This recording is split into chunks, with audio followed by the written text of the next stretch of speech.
Amit auto চালাতো। একদিন অনেক কাজ হওয়ার কারণে রাত 12টা বেজে গেছিল। অমিত ঘরেই তখন ফিরছিল, আর তখন রাস্তায় অমিত একটা সুন্দর মেয়েকে দেখতে পেল। দাঁড়াও, দাঁড়াও দাদা, দাঁড়াও। আরে ম্যাডাম, আপনি এত রাতে নির্জন জঙ্গলে কি করছেন? দাদা, আমি এখানে কাউকেই চিনি না, এখানে নতুন এসেছি। কোথায় যাবেন আপনি? সে তাকে একটা কাগজ দিয়ে বলল, আমি এই ঠিকানায় যাব। ঠিক আছে ম্যাডাম। অমিত নিজের অটো চালাচ্ছিল, আর তখন ওর চোখ আয়নায় পড়ে গেল। আয়নায় রূপার আসল চেহারা দেখা যাচ্ছিল। রূপা একটা ডাইনি ছিল। হে ভগবান, এ কি সমস্যা এসে পড়লো! এই মেয়েটা তো একটা ডাইনি। ভগবান আমার রক্ষা করো, আমাকে বাঁচিয়ে নাও। দাদা, ব্যাস, অটো থামিয়ে দিন, আমি এখানেই যাব। হে ভগবান, রক্ষা করো, ভগবান রক্ষা করো। কত টাকা হলো? অমিত টাকা না নিয়েই ভয়ের চোটে অটোকে পুরো গতিতে চালিয়ে নিজের ঘরে চলে যায়। কিছু না খেয়ে দিয়েই অমিত ঘুমিয়ে পড়ে। সকালে যখন উঠল, রাতে কি হয়েছিল গো? ভূত দেখে ফেলেছিলে নাকি? তুমি কি করে জানলে? আরে, আমি তো মজা করছিলাম। তুমি সোজা এলে আর কোনো কথা বললে না, খাবারও খেলে না, আর গিয়ে শুয়ে পড়লে। আমার কিছু মনে নেই। অমিত আর কমলা নিজেদের মধ্যে কথা বলছিল, আর তখনই রূপা দরজাটা খটখটালো। আমি কি ভেতরে আসতে পারি? রূপাকে দেখে অমিতের ঘাম ঝরতে লেগে গেল। আসুন, ভেতরে আসুন, আসুন। এই এলাকায় আমি নতুন। দাদা কাল আমার থেকে টাকা না নিয়ে ওখান থেকে চলে গেছিলেন। কোনো ব্যাপার নয়। কি হয়েছিল গো? তোমার এত বেশি ঘাম ঝরছে কেন শুনি? গরম, গরমটা আজকে খুব বেশি তো, হয়তো এই জন্য। হ্যাঁ হ্যাঁ। রূপা টাকা দিয়ে চলে গেল। অমিত আর কমলা নিজেদের মধ্যে কথা বলতে লাগলো। তোমার শরীর ঠিক আছে তো? তুমি ওই মেয়েটা থেকে দূরেই থাকবে, তাতেই আমাদের ভালো হবে। আরে, এসব কি বলছো গো তুমি? অমিত কাজ করতে বেরিয়ে চলে যায়। কমলা রূপার সঙ্গে দেখা করতে যায়। আরে দিদি, আপনি এখানে? হ্যাঁ, আমি ভাবলাম তুমি নতুন এসেছো, একা সব জিনিসপত্র ব্যবস্থা করতে পারবে না, এই জন্য আমি এখানে তোমার সাহায্য করতে চলে এলাম। খুব ভালো করেছেন। আচ্ছা, আপনার নাম কি? আমার নাম কমলা। আর তোমার? আমার নাম রূপা। সত্যি বলতে দাদা খুবই ভালো, উনি রাতে আমার সাহায্য করেছিলেন। রূপা নামটা খুবই সুন্দর। যদি তোমার কিছু সাহায্য লাগে তাহলে আমায় অবশ্যই বলো। কমলা ওখানে এক অদ্ভুত গন্ধ অনুভব করলো, আর ও ঘরে চলে গেল। রাত হয়ে গেল। অমিত আর কমলা তখন শুয়ে পড়েছিল। তখনই কমলা অদ্ভুত রকমের আওয়াজ শুনতে পেয়ে গেল। কমলা জানলা দিয়ে উঁকি মেরে বাইরে দেখল। তখন সে ডাইনিকে দেখতে পেল। ডাইনি, ডাইনি! আমি ছাড়বো না, ছাড়বো না আমি।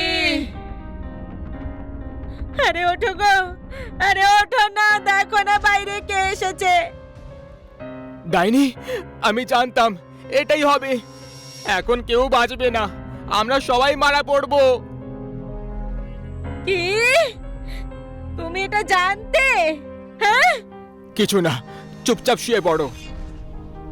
দুজনে ঘুমিয়ে পড়ল। সকালে উঠেই অমিত এলাকার প্রধানের সঙ্গে কথা বলতে চলে গেল।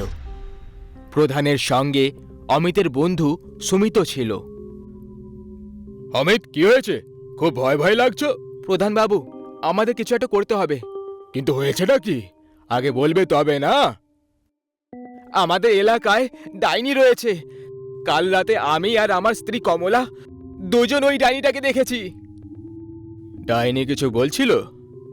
হ্যাঁ, বলল যে রাতে আমি যাকে দেখে ফেলবো তাকে আমি ছাড়বো না। তুমি নিশ্চয়ই কোনো স্বপ্ন দেখেছো। আরে আমাদের এলাকায় কোনো ডাইনি নেই। প্রধানবাবু ওখান থেকে চলে গেল। অমিত আর সুমিত নিজেদের মধ্যে কথা বলতে লাগলো। অমিত, আমাদের এলাকায় একটা নতুন মেয়ে এসেছে রে, খুব সুন্দরী, ওকে আমার খুব পছন্দ। সুমিত, তুমি দূরে থাকবে ওই মেয়েটার থেকে। কি হয়েছে, এইভাবে কেন বলছো? কারণ ওই মেয়েটাই আসল ডাইনি। তুমিও না দারুণ মজা করো ভাই। আমার কথা তোমাকে বিশ্বাস করতে হবে না, একদিন পছতাবে। একদিন প্রধানবাবু রাস্তা দিয়ে যাচ্ছিল, তখন সামনে থেকে রূপাকে আসতে দেখে দাঁড়িয়ে পড়ল। তাহলে তুমি সেই নতুন মেয়ে? হ্যাঁ, কিন্তু আপনি কে? আমি হলাম এই এলাকার প্রধানবাবু। আচ্ছা, তাহলে আপনি সেই প্রধান বাবু। আপনার যদি এখানে কোনো রকম সাহায্যের দরকার হয় তাহলে আমাকে বলে দেবেন। সাহায্য? সেটা তো তোর দরকার হবে আজকে। কিছু বললেন আপনি? কিছু না, আজ রাতে আপনি আমার বাড়িতে আসুন খাবার খেতে। রাত হয়ে গেল। অমিত আর তার স্ত্রী কমলা দুজনে ঘুমাতে পারে না। ওরা দুজন রাতে অদ্ভুত রকমের আওয়াজ শুনতে পায়। তখনই অমিত বাইরে প্রধানবাবুকে দেখতে পায়। এই প্রধানবাবু একে এত রাতের বাইরে কি করছে? হবে কিছু কাজ করতে দাও না ওকে। আজ প্রধান ডাইনির হাত থেকে বাঁচবে না। তখনই রূপা প্রধানের কাছে চলে আসে। এখন এই রূপা প্রধানের কাছে কেন চলে এলো? সেই সময় রূপা ডাইনি রূপ ধারণ করে নেয়।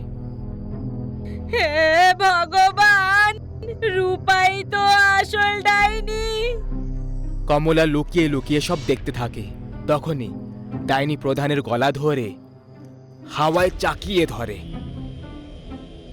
তোমার এত সাহস যে তুমি আমার কাছে আসবে?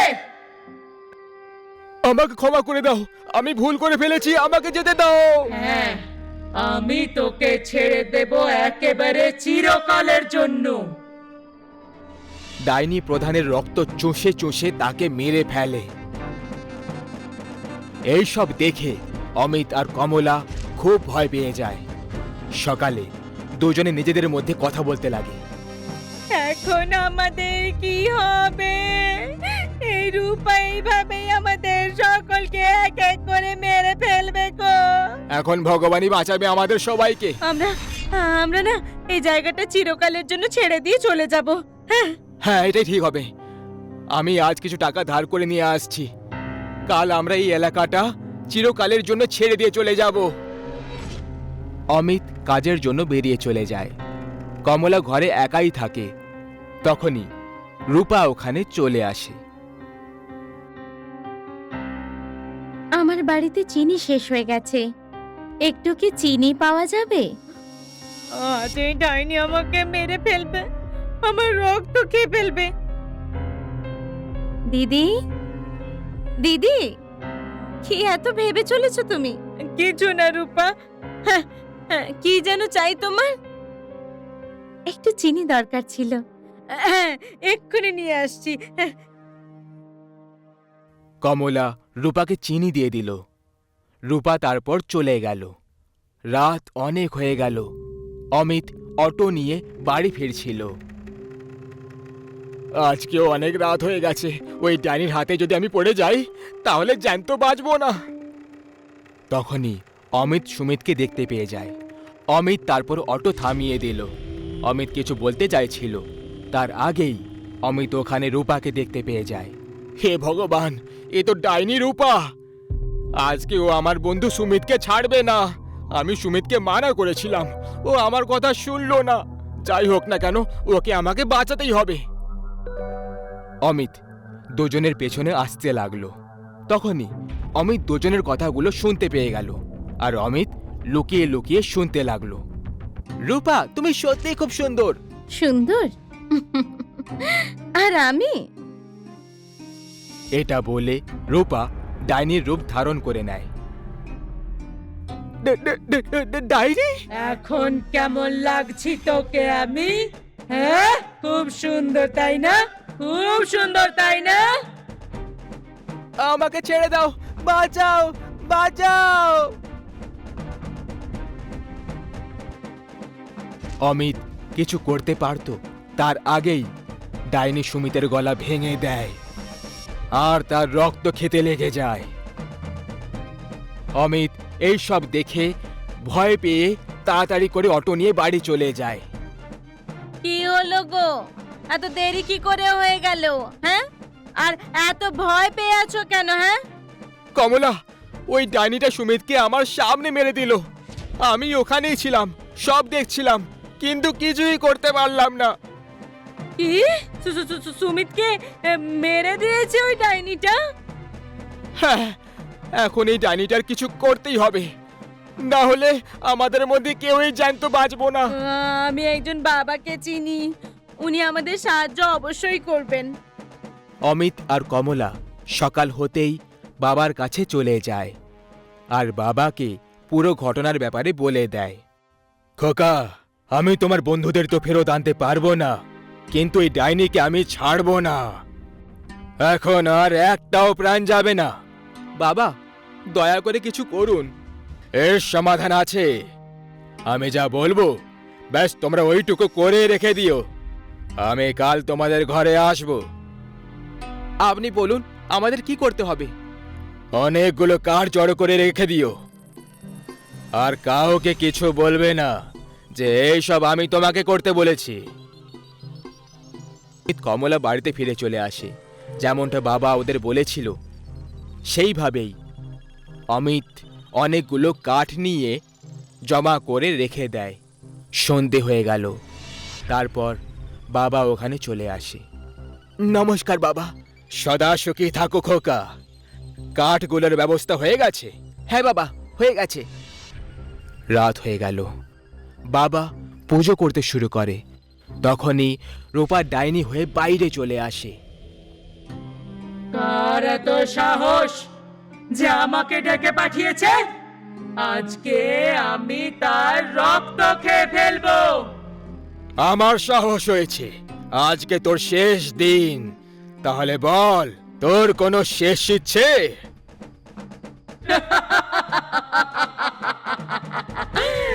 হ্যাঁ, তোর রক্ত খেতে চাই। অমিত, কাঠগুলোতে আগুন লাগাও। অমিত কাঠগুলোতে আগুন লাগিয়ে দেয়। বাবা মন্ত্র পড়তে শুরু করে দেয়। ডাইনি যখনই বাবাকে মারার চেষ্টা করলো, বাবা ডাইনিকে আগুনে ধাক্কা দিয়ে দেয় আর ডাইনি আগুনে পুড়ে মরে যায়। এবার এই ডাইনি শেষ হয়ে গেছে, দ্বিতীয়বার কখনো ফেরত আসবে না।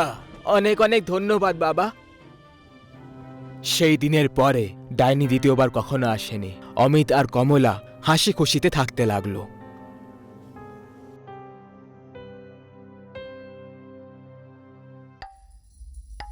রামগড় গ্রামের একটা প্রচলিত গল্প আছে। দুপুরের 12টা থেকে শুরু করে অর্ধেক রাতের 12টা বাজা অবধি গ্রামের মধ্যিখানে থাকা একটা গুহা থেকে এক আজগুবি ধরনের আওয়াজ আসতে থাকে। এই আওয়াজগুলোর মধ্যে এত বেশি কষ্ট থাকে যে সেটা শোনা মাত্রই হৃৎপিণ্ডের স্পন্দন গতি দ্রুত হয়ে যায়।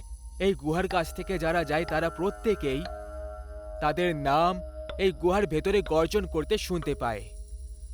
আর এই জন্য এই গুহার রহস্যটা জানা খুবই ইন্টারেস্টিং হবে।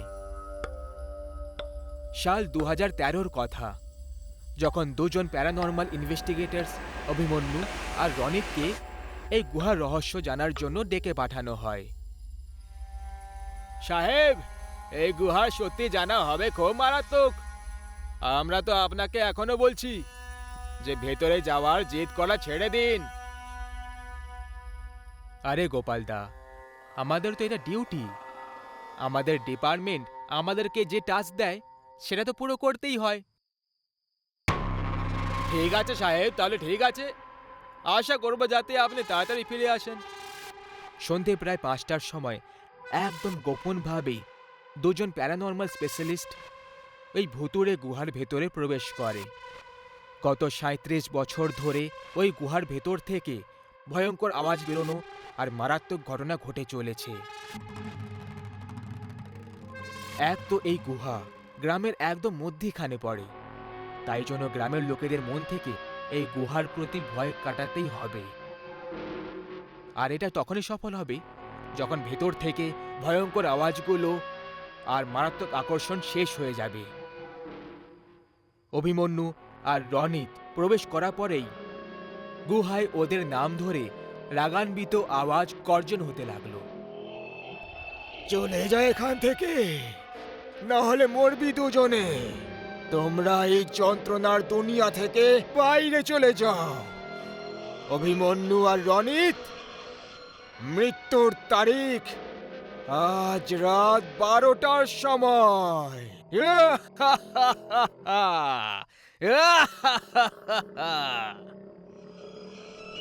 ভাই অভিমন্যু, এই গুহাটা কি আজব। আজ পর্যন্ত এরকম কোনো কেস হ্যান্ডেল করিনি যেখানে বলতে না পারা গুহা আমাদেরকে হুমকি দিয়েছে। ভাই, ভুতুড়ে জায়গা চিরদিন আজব আর ভয়ঙ্করই হয়ে এসেছে। শুধু তুই ভাবা বন্ধ কর আর টর্চের সাহায্যে পিকচার কালেক্ট কর। রনিত ওই গুহার ভেতরে ওই টর্চের সাহায্যে সামনে এগিয়ে যায় আর তারই সাথে গুহার চারিদিকের সব ছবি তুলতে শুরু করে। রনিত তখনই বড় বড় পা ফেলার আওয়াজ শুনতে পেয়ে যায়। এই আওয়াজটা একদম ওর কাছ থেকে আসছিল। ও ওই পায়ের আওয়াজের পিছু করতে করতে গুহার শেষ সীমানা অবধি পৌঁছে যায়। এখন ও গুহার শেষ প্রান্তে পৌঁছে গেছিল। ও গুহার শেষে একটা দরজা দেখতে পেয়ে যায়। ওই দরজার ওপরে লেখা ছিল অন্য জগতের দরজা। রনিত মনে মনে এটা ভাবছিল যে এই দরজাটা অন্য দুনিয়ার নয় তো। তখনই ও ওই দরজার কাছ থেকে একটা আওয়াজ শুনতে পায়। আরে এটা আমি রে খোকা, আমি তোর দাদু। আমার কাছে চলে আয় খোকা। বাপ রে, এটা আবার কেমন দরজা? এটা তো আমার দাদুর আওয়াজ ছিল। রনিত ওই দরজার পেছন থেকে ওর নিজের দাদুর আওয়াজ শুনতে পাচ্ছিল। সেটা শুনে রনিত খুশি আর ইমোশনাল হয়ে গেছিল। এই ইমোশনের জন্যই ও একটা ভুল করতে যাচ্ছিল। ও দরজা খোলার জন্য হাতটা সামনে করে দিল আর তখনই পেছন থেকে অভিমন্যুর ভয়ঙ্কর চিৎকার পুরো গুহার ভেতরে গর্জন করতে লাগলো। বাঁচাও, বাঁচাও আমাকে! অভিমন্যুর চিৎকার শুনে রনিত দৌড়ে দৌড়ে পেছনে গেল। এইটুকুর মধ্যে ও অভিমন্যুকে তো প্রায় ভুলেই গেছিল। রনিত অভিমন্যুর কাছে পৌঁছলো। ও একদম নর্মাল দাঁড়িয়েছিল, যেন ওখানে কিছু হয়ইনি। অভিমন্যু, এটা কি ধরনের ইয়ার্কি ছিল? তুমি চিৎকার করছিলে কেন? অভিমন্যু সামান্য হাসির সাথে চুপচাপ দাঁড়িয়ে রইল। এরপরে রনিত অভিমন্যুকে নিজের সাথে ওই দরজার পেছনে যাওয়ার জন্য ইশারা করল। দুজনে ওই গুহার শেষ প্রান্তে অর্থাৎ ওই দরজার কাছে পৌঁছে গেছিল, যেখান থেকে অন্য জগতের রাস্তা শুরু হয়ে যায়। অভিমন্যু ভাই, এই দেখো, তুমি জানো আমি এই কিছুক্ষণ আগে আমার দাদুর আওয়াজ এই দরজার পেছন থেকে শুনতে পেয়েছিলাম। আমার মনে হয় এর পেছনে মরে যাওয়া লোকেদের জগৎ রয়েছে। তাহলে দরজা খুলে দেখে নাও না, এইভাবে আকাশে ঢেল ছুড়ছো কেন? ঠিক বলেছ, আমি দরজা খুলে দিচ্ছি। রনিত দরজাটা খুলতেই যাচ্ছিল আর তখনই ওর নজর অভিমন্যু শরীরের ওপর পড়ে যায়। ভাই, যখন তুমি এই গুহার ভেতর এসেছিলে তখন তুমি সাদা শার্ট আর ব্লু জিন্স পরেছিলে। এখন তুমি কালো স্লিভস আর লাল লোয়ার পরে রয়েছো। ভাই, তুমি এখানে জামা কখন চেঞ্জ করলে? তখনই অভিমন্যুর দাঁত বাইরে বেরোতে শুরু হয়। ওর পা দুটো বেড়ে যেতে লাগলো। ওর হাতের নখগুলো বাড়তে শুরু করে আর ও এখন পুরোভাবে একটা টেবিলে পরিণত হয়েছিল। ওই ভয়ঙ্কর হাসির সঙ্গে একটা ভারী আওয়াজে বলতে লাগলো, তোর অভিমন্যুকে তো আমি 10 মিনিট আগেই এই দরজার ওপারে পাঠিয়ে দিয়েছি, যখন তুই ওর চিৎকার শুনেছিলি। তুই তো শুধুমাত্র একটা চারা ছিলি, কারণ শিকার সব সময় দরজার কাছে আনার পরেই করা হয়। মানে তুমি অভিমন্যুকে মেরে ফেলেছো? কেন, তোর কি সন্দেহ আছে? তাহলে যা, এই দরজার ওই পারে তুই তোর বন্ধুকে ওখানেই দেখতে পাবি। যে জগৎ থেকে তুই এসেছিস ওখানে মৃত হওয়ার আগে লোকেরা বাস করে। এখন তুই যে জগতে যাবি ওখানে মৃত্যু হওয়ার পরে সবাই বাস করে। যন্ত্রণার জগতে তোকে স্বাগত জানাই।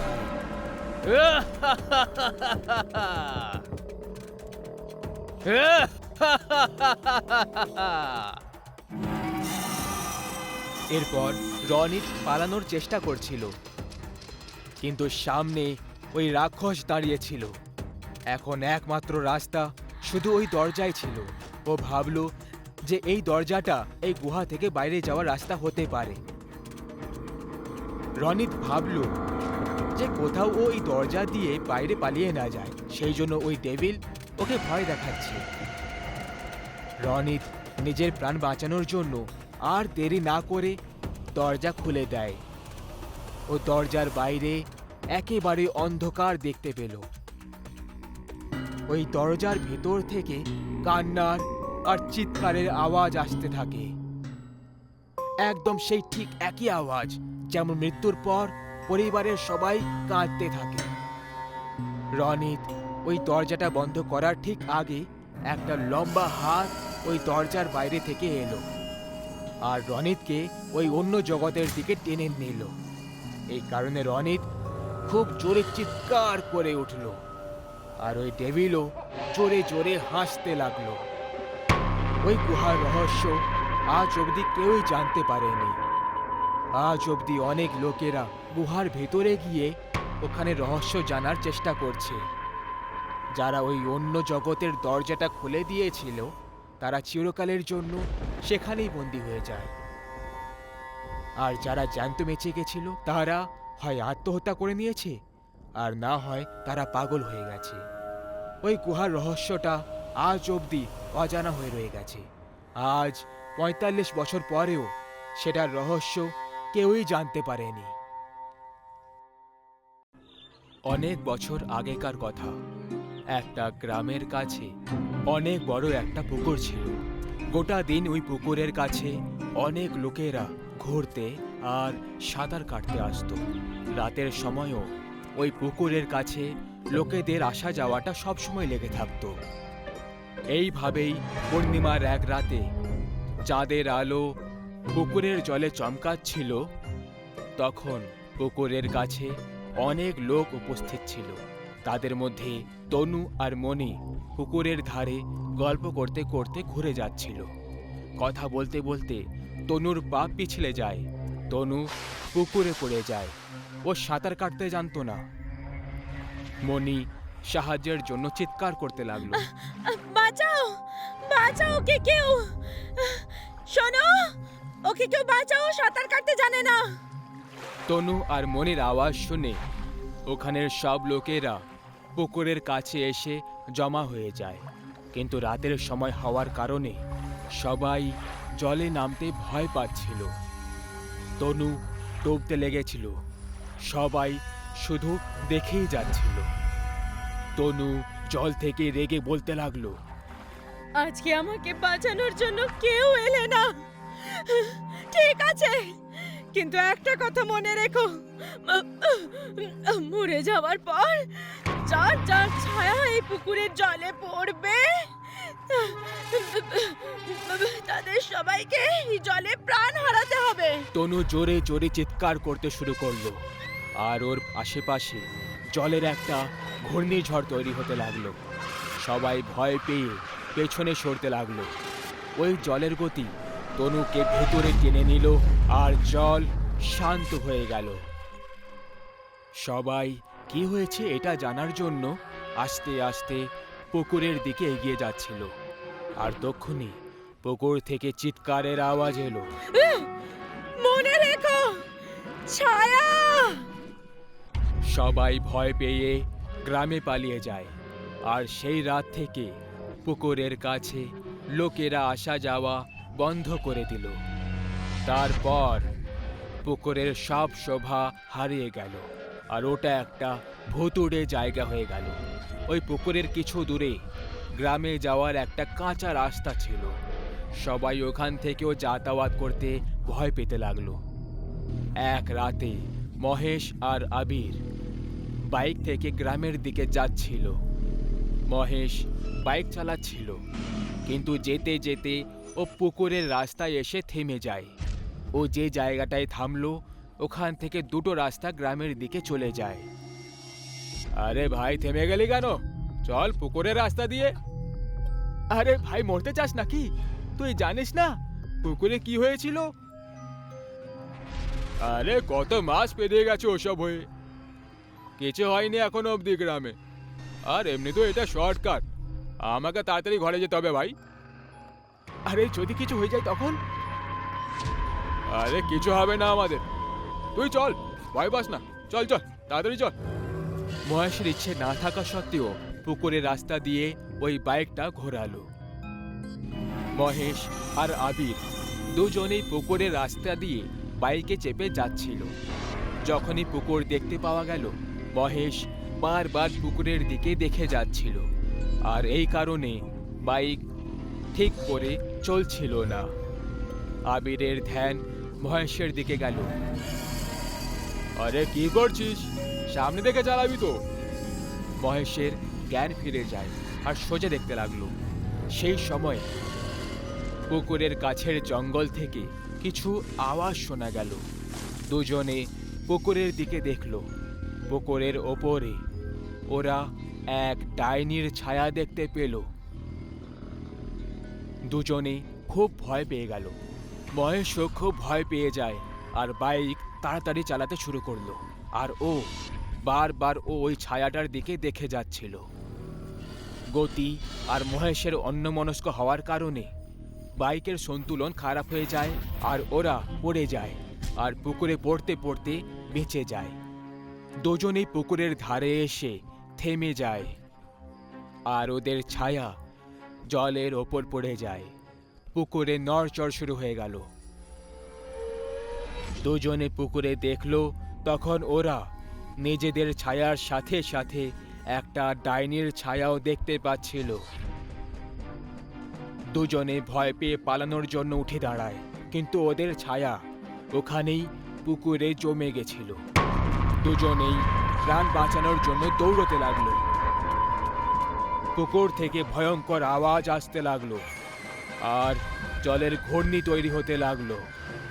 দুজনে দৌড়তে দৌড়তে থেমে যায় আর পেছনে মুড়ে দেখতে লাগে। একটা ডাইনির ছায়া জলের ঘূর্ণিতে দাঁড়িয়ে দুটো হাতে করে আবির আর মহেশের ছায়া ধরে রেখেছিল।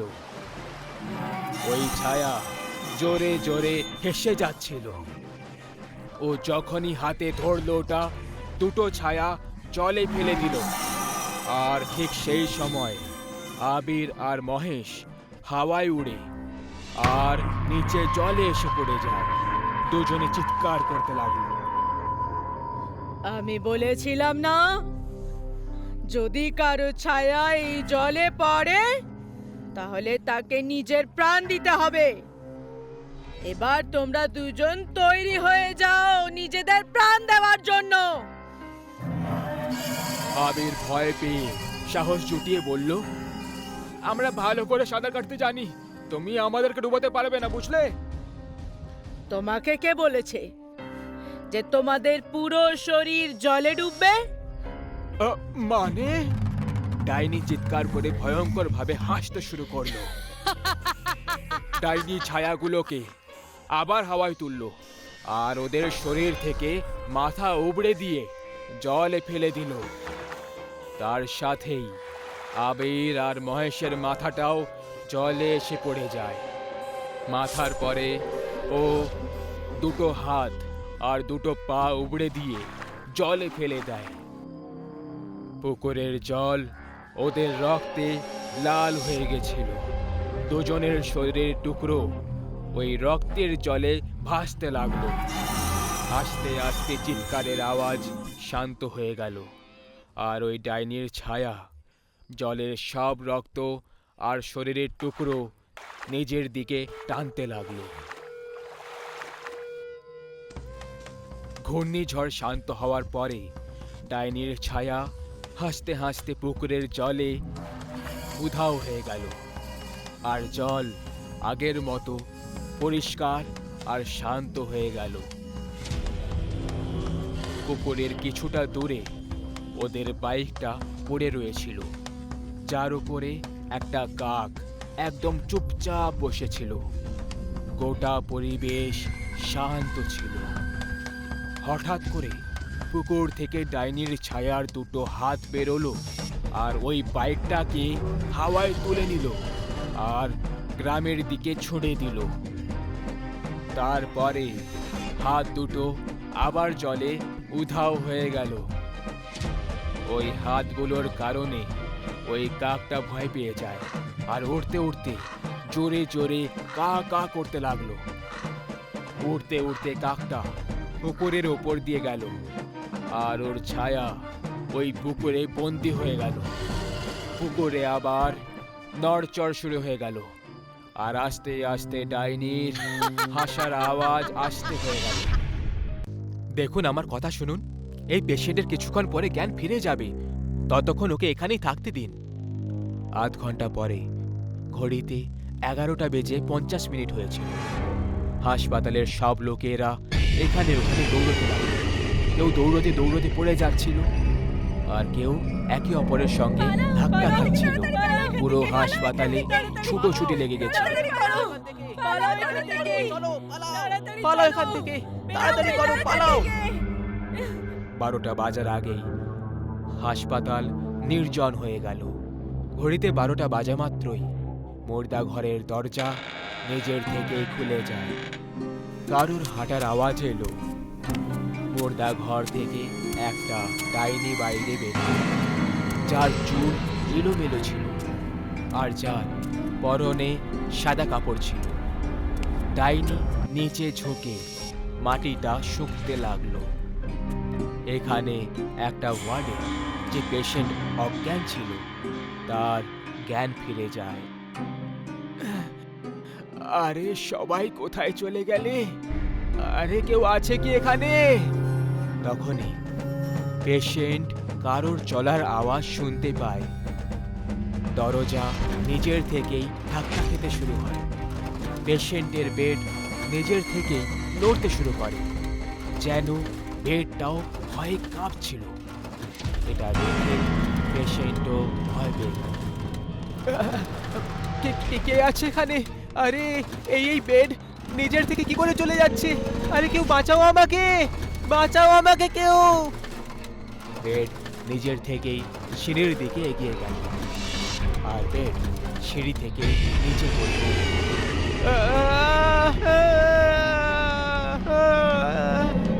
ওই পেশেন্টটার খুব আঘাত লেগেছিল। ও যন্ত্রণায় ছটফট করছিল আর পেছন থেকে বেড নড়তে লাগলো। আর ওই নড়তে থাকা বেড থেকে উঠে পেশেন্ট পালাতে লাগলো। ও দৌড়ে যাচ্ছিল আর বেড ওর পিছু করছিল। আরে বাঁচাও, এ আমাকে মেরে ফেলবে, বাঁচাও আমাকে। যখনই ও সামনে দেখে সাদা কাপড়ে ডাইনি ওর সামনে দাঁড়িয়ে রয়েছে, ডাইনিকে দেখে ভয় পেয়ে ও নিচে পড়ে যায় আর পেছনের দিকে দেখতে শুরু করে। আমাকে মেরো না, আমাকে ছেড়ে দাও। পেশেন্ট পালানোর চেষ্টা করে। ডাইনি ঝাঁপ দিয়ে পা দুটো ধরে ফেলে। পেশেন্টকে টেনে টেনে মুর্দা ঘরের ভেতরে নিয়ে গেল সে। আর তারপরে পেশেন্টের জোরে জোরে চিৎকারের আওয়াজ আসতে লাগলো। বাঁচাও! কিছুক্ষণ পরে ডাইনি মুর্দা ঘর থেকে বাইরে চলে আসে। ওর মুখ রক্তে লথপথ ছিল।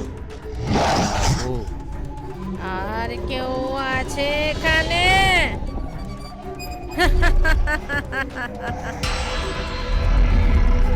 মুর্দা ঘরের দিকে দেখে জোরে জোরে হাসতে শুরু করে।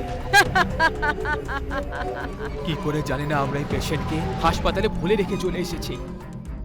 আপনি আসলে কি বলতে চাইছেন ডাক্তার বাবু? এই হাসপাতালে একটা ডাইনি আছে। যে কেউ এই হাসপাতালে রাত 12টার পরে থাকে তার মৃত্যু একেবারে নিশ্চিত। এখানে সবাই একই কথা বলছে, কিন্তু আমার লোকেদের কথায় বিশ্বাস হচ্ছে না। কিন্তু আপনি তো ডাক্তার, আপনি এরকম বিষয়ে কি করে বিশ্বাস করতে পারেন ডাক্তার বাবু? আরে এমন অনেক কেস দেখেছি আমি। ভোটের নামে লোকেদেরকে মেরে তাদের অঙ্গ নিয়ে তস্করি করে হাসপাতালওয়ালারা। আমরা এরকম কিছু করি না। যদি আপনার বিশ্বাস না হয় তাহলে 12টা বাজার পর এই হাসপাতালে থেকে দেখুন। যা কিছু আছে আপনি জানতে পেরে যাবেন। এখন আমি চলি। ডাক্তার ঠিকই তো বলছে, 12টা অবধি থেকেই যাই এই হাসপাতালে। সত্যিটা সামনে চলেই আসবে। এত লোক যখন বলছে তাহলে হয়তো সত্যিই এখানে ডাইনি রয়েছে। আর যদি সত্যি ডাইনি থাকে তখন একটা কাজ করি, হাসপাতালে মিনি ক্যামেরা লাগিয়ে দিই। আর হাসপাতালের বাইরে ওবি ভ্যানে বসে আমি সব কিছু দেখে নেব। সব কিছু আমার সামনে জলের মতো পরিষ্কার হয়ে যাবে। জার্নালিস্ট ছোট ছোট ক্যামেরা হাসপাতালে লাগিয়ে দেয় আর নিজের ওবি ভ্যানে বসে 12টা বাজার অপেক্ষা করে। এত বছর ধরে হাসপাতালে সবার প্রাণ চলে যাচ্ছে। আসলে এরকমটা হওয়ার কারণ কি? আজ সত্যিটা সবার সামনে চলে আসবে। যেই সত্যি হোক না কেন, এই সত্যিটা সবার সামনে নিয়ে আসার জন্য আমার প্রমোশন তো একদম পাকা। 12টা প্রায় বাজবে করছে। সবাই হাসপাতাল থেকে বাইরে পালিয়ে যাচ্ছিল, কিন্তু ওই জার্নালিস্ট ওইখানেই হাসপাতালের ভেতরে ওবি ভ্যানের ভেতরে বসেছে। ও স্ক্রিনে দেখলো যে ওটা ঘর থেকে একটা ডাইনি বাইরে বেরিয়ে আসছে, যার চেহারা চুল দিয়ে ঢাকা রয়েছে। আরে এ কোনো ডাইনি নাকি মহিলা? মনে হয় এ কোনো এক জুনিয়র আর্টিস্ট, ভাড়ায় ডেকে পাঠানো হয়েছে।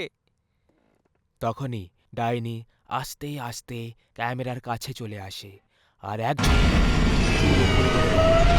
মায়ের চেহারা দেখে জার্নালিস্ট চেয়ার থেকে নিচে পড়ে যায়।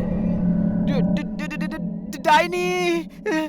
জার্নালিস্ট এত বেশি ভয় পেয়ে যায় যে ও পালানোর কথা ভাবে, কিন্তু যখনই ভ্যানের দরজা খুলে দেয় ডাইনি সামনে দাঁড়িয়েছিল আর ভ্যানের ভেতরে চলে আসে। জার্নালিস্ট অন্য দরজা খোলার চেষ্টা করতে থাকে, কিন্তু ওই দরজাটা খুলল না। ভ্যানের আয়না রক্ত এসে পড়ে যায়। পরের দিন পুলিশ জার্নালিস্টের এই অবস্থা দেখে অবাক হয়ে যায়। পুলিশ কাল রাতের রেকর্ড করা ফুটেজটাও দেখলো। কোনো অপরাধী হলে তাকে ধরা যেতে পারে, কিন্তু এটা তো ভূত প্রেতের বিষয়, এতে আমরা কিছুই করতে পারবো না। আমি বুঝতে পারি স্যার, আমাদের কোনো ভালো একটা বাবার দরকার। হাসপাতালের লোকেরা ডাইনিকে ধরার জন্য একটা বাবাকে ডেকে পাঠায়। বাবা রাত 11:30টায় হাসপাতালে চলে আসে। এখন আপনি আমাদের হাসপাতালটাকে এই ডাইনির হাত থেকে বাঁচাতে পারবেন বাবা। আমার উপর বিশ্বাস রাখো খোকা, সব ঠিক হয়ে যাবে। হ্যাঁ বাবা। সবাই হাসপাতাল থেকে বাইরে বেরোতে লাগলো 12টা বাজার আগে, কিন্তু বাবা মুর্দা ঘরের সামনেই বসে মন্ত্রের উচ্চারণ করতে লাগলো। ওম ত্রম্বকম আজমাই সুগন্ধিত পুষ্টি বর্ধনম। ডাইনি মুর্দা ঘর থেকে বেরোলো আর বাবাকে দেখে হাসতে লাগলো। যেন বাবার মন্ত্রের কোনো প্রভাব পড়ছিল না ডাইনির ওপরে। বাবা যত জোরে মন্ত্র পড়ছিল ডাইনি ততই জোরে হেসে যাচ্ছিল। ওম ত্রম্বকম আজমাহি সুগন্ধিত পুষ্টি বর্ধনম। ডাইনি নিজের হাতে ইশারা করে। বাবা উপরে দেখে, তখন ওপর থেকে বাবার উপরে পড়ে যায়। বাবার চেহারা রক্তে লাল হয়ে যায় আর তারপর ডাইনি বাবাকে মুর্দা ঘরে টেনে টেনে নিয়ে যায়।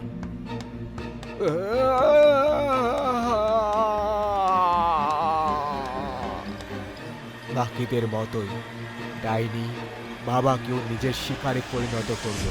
এখন হাসপাতালওয়ালারা একটা কথা বুঝতে পেরে যায় যে ডাইনি হাসপাতাল থেকে মোটেই যাবে না।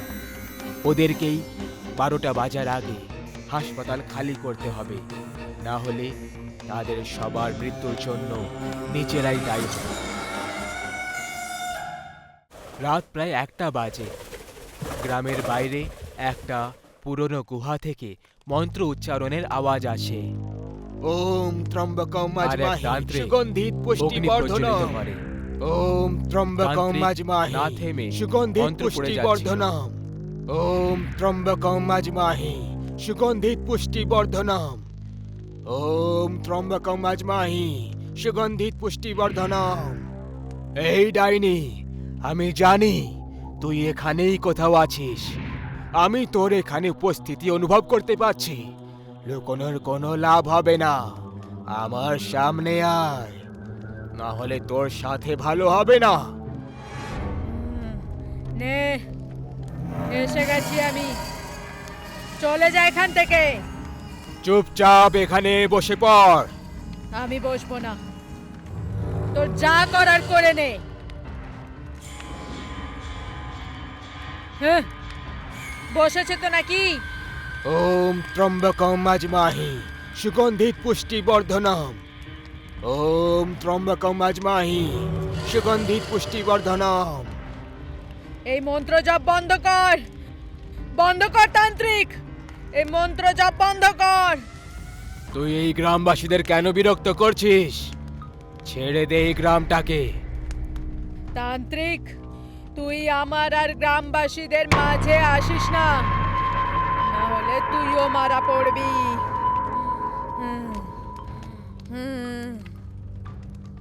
ওম ত্রম্বকম আজমাহি সুগন্ধিত পুষ্টি বর্ধনম। ওম ত্রম্বকম আজমাহি সুগন্ধিত পুষ্টি বর্ধনম। বন্ধ কর, বন্ধ কর।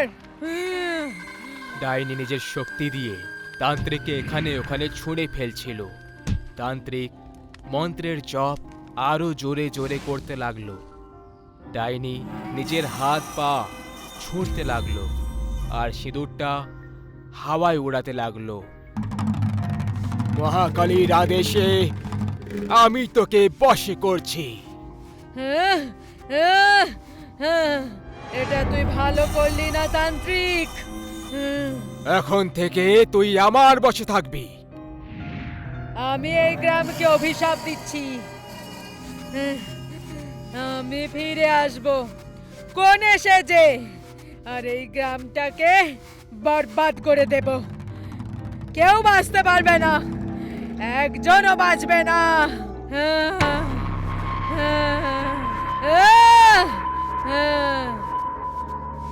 কিছুদিন পর গ্রামবাসীরা ডাইনিকে ভুলে যায় আর তার অভিশাপটাকেও।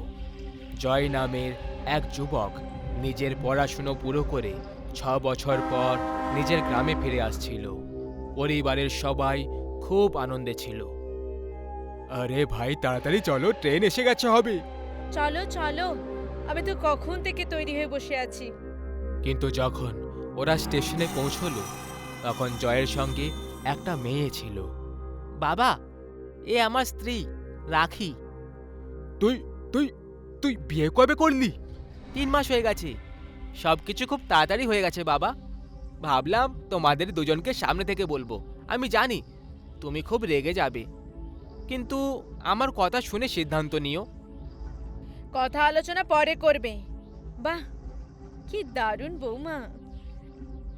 এখন বাড়ি চলো, সব কথাবার্তা বাড়ি গিয়ে করে নিও। চলো। জয়ের বাবা খুশি ছিল না, কিন্তু মা খুশি ছিল।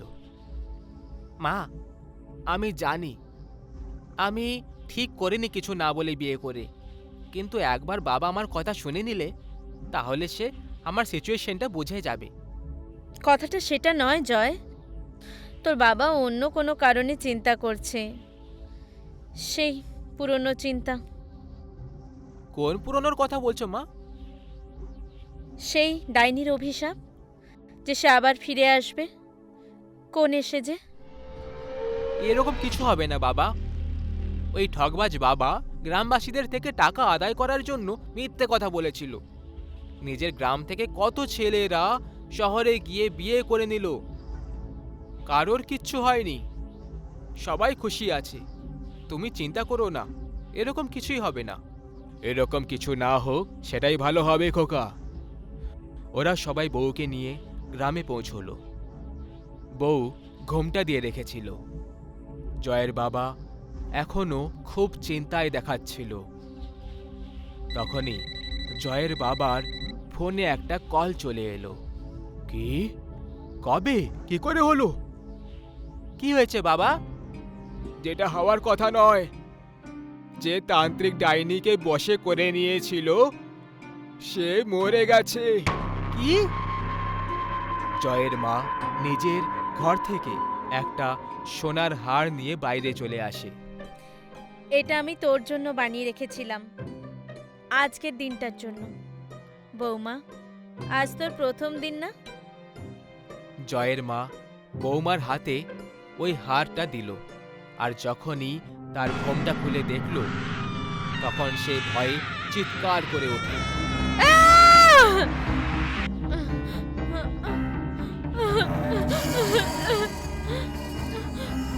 হ্যাঁ, আমি এসে গেছি। কোণে ডাইনি হয়ে গেছিল, আর ডাইনি জোরে জোরে হাসছিল। আর জয়ের মা ডাইনিকে দেখে রুমের বাইরে পালানোর চেষ্টা করতে লাগলো। তখনই দরজা বন্ধ হয়ে যায়। আমাকে যেতে দাও, আমাকে যেতে দাও, আমাকে যেতে দাও। এত বছর পর আবার স্বাধীন হয়েছি আমি। ডাইনি মায়ের চুল ধরে এদিকে ওদিকে পটকাতে শুরু করলো। শাড়ির আঁচল তার গলায় ফাঁসি হয়ে তাকে মারতে লাগলো। তখনই বাবা দরজা খটখট করলো। ডাইনি মাকে পাখার সাথে ঝুলিয়ে দিল। আরে শুনছো, দরজা খোলো। চিৎকারের আওয়াজ শুনে বাবা জোরে দরজায় ধাক্কা দিতে লাগলো। আর সামনের দৃশ্যটা দেখে সে অবাক হয়ে রয়ে যায়। পাখার নিচে জয়ের মায়ের লাশ ঝুলছিল। আরে কি হয়ে গেল? ডাইনি রুমের একটা কোণে বসেছিল। আর কোনো লাভ নেই, ও মারা গেছে।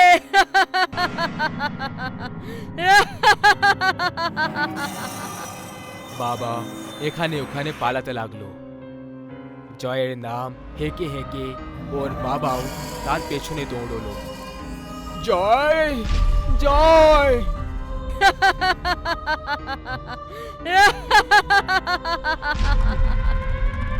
দৌড়তে দৌড়তে বাবা নিচে পড়ে যায়।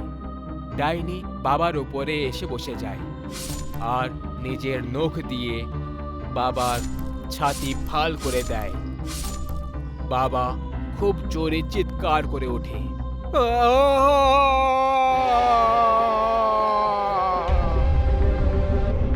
তখনই জয় ঘরের ভেতরে চলে আসে। অদ্ভুত তো, এখানে তো কেউই নেই। বৌমা এলো, সবাই ছেলেকে ভুলে গেল। জয় রুমে চলে যায়। ডাইনি নিজের পেটের দিকে দাঁড়িয়েছিল। জয় পেছন থেকে ডাইনিকে গলা জড়িয়ে ধরে। রাখি, কেমন লাগলো আমাদের ঘর আর আমার মা বাবা, বলো?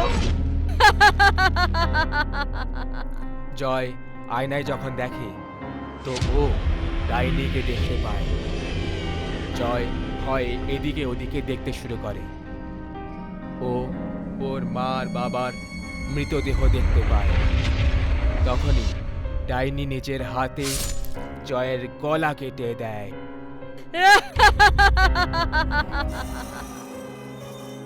কোণে ডাইনি গ্রামের প্রত্যেকটা ঘরে গিয়ে লোকেদেরকে মেরে ফেললো।